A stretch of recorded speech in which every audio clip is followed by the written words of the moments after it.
When I hear resilience, what it means to me is, a community that is able to bounce back to where it was, irrespective of the circumstances that are thrown at them. A household that is able to bounce back to where it was, irrespective of the circumstances that they face.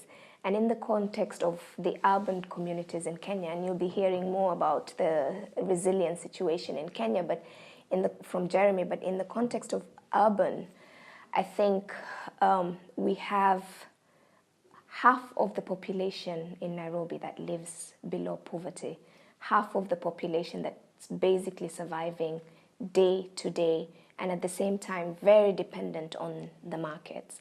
They're not a producing population, they're more of a purchasing or consuming population in as far as food security is concerned. And a key determinant to their access to food or their food security is their purchasing power. So if they have no money, they have no food. And with the volatility of the market, prices going up and going down, their income has often remained stable. So there's no room for maneuver for them. One doesn't work today, it means they would not eat tonight.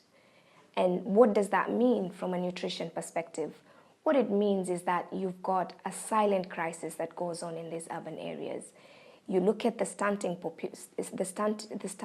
statistics, the urban areas have double what the national average is.